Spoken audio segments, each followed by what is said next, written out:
मेहमानों ने सोचा ये शादी का एकदम सही जोड़ा है। दूल्हा था ऑर्फियस, जो कवियों और संगीतकारों में सबसे महान था। दुल्हन यूरिडिसी भी बहुत खूबसूरत थी। कोई भी बता सकता था कि ये जोड़ा एक दूसरे से सच्चा प्यार करता है। यूरिडिसी अचानक लड़खड़ा कर जमीन पर गिरी।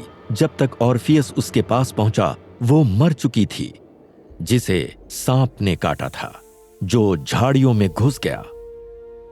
यूरिडिसी के अंतिम संस्कार के बाद ऑर्फियस ऐसे दुख में डूब गया जिससे निकलना बहुत मुश्किल था, और इसलिए उसने फैसला किया कि वो अपनी प्रेमिका को बचाने के लिए मृतकों की धरती पर जाएगा, जो ऐसी जगह है जहां से कोई कभी जिंदा वापस नहीं आया।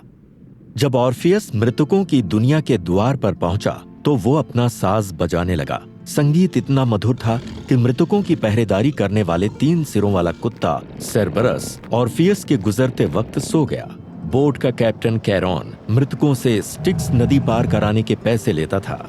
उसने भी संगीत से खुश होकर ऑर्फियस को मुफ्त में नदी पार करने दी। जब ऑर्फियस हेडीज और परसेफनी के महल में पहुंचा, जो कि मृतकों के राजा और रानी थे, उसने उनके सामने गाना शुरू किया। यूरिडिसी के लिए प्रेम गीत गाते हुए उसने कहा उसे समय से पहले यहाँ लाया गया है। वो दिन आएगा जब यूरिडिसी सभी जीवित प्राणियों की तरह हमेशा के लिए इसी मृतकों की धरती पर रहेगी। तो क्या हेडीज उसे कुछ और साल पृथ्वी पर रहने नहीं दे सकते? ऑर्फियस ने जैसे ही गाना बंद किया, सब शांत हो गया। सिसिफस ने अपने पत्थर को पहाड़ी पर धकेलना छोड़ दिया। टैंटलस ने उस पानी को पीने की कोशिश नहीं की जिसकी उसे इजाजत नहीं थी। यहाँ तक कि बदले की प्यासी राक्षसी देवियां भी रोने लगीं। हेडीज और परसेफनी ने ऑर्फियस की विनती एक शर्त पर मानी कि पाताल से बाहर निकालते वक्त वो पीछे मुड़कर ये नहीं देखेगा कि यूरिडिसी उसके पीछे आ रही है या नहीं। अगर उसने पीछे मुड़कर देखा तो यूरिडिसी हमेशा के लिए मृतकों की धरती पर लौट आएगी। ऑर्फियस ऊपर चढ़ने लगा। हर कदम पर उसे फिक्र थी कि यूरिडिसी उसके पीछे आ रही है या नहीं।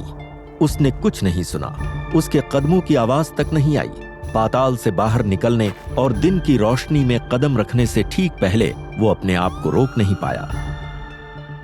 ऑर्फियस ने पाताल में वापस जाने की कोशिश की, लेकिन उसे जाने नहीं दिया गया। यूरिडिसी से जुदा होने पर ऑर्फियस ने फिर किसी महिला से प्यार न करने की कसम खाई। इसके बजाय उसने पेड़ों के नीचे बैठकर प्रेमियों के गीत गाए। वहां गैनीमीड आया। उस सुंदर लड़के को जूस ने देवताओं के लिए पेयजल बनाने के लिए रखा था।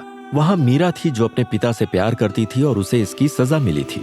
वहां पिग्मेलियन था जिसने हाथी दांत से अपनी पसंदीदा महिला को बनाया, और फिर वीनस की तब तक प्रार्थना की जब तक वह जीवित नहीं हुई, जिसके खूबसूरत एडोनिस को जंगली सुअर ने मार डाला था। यह लगभग ऐसा था जैसे ऑर्फियस के प्यार और दुख ने उसे देवताओं और लोगों के दिलों में झांकने की इजाजत दी थी। हालांकि कुछ लोगों के लिए कविता काफी नहीं थी।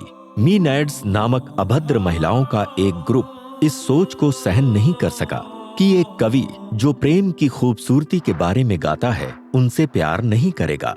उनकी जलन ने उन्हें पागल कर दिया और उन्होंने बेचारे ऑर्फियस को तबाह कर दिया। कुदरत के गायक पक्षियों ने ऑर्फियस का शोक मनाया। नदियों ने जो आगे बढ़ते हुए संगीत बनाती हैं। दुनिया ने 2 महान आत्माओं को खो दिया।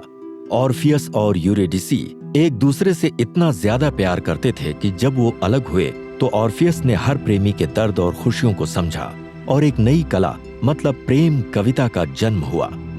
दुनिया रो रही थी। ऑर्फियस अपनी प्रेमिका को पाताल लोक में जाकर मिला।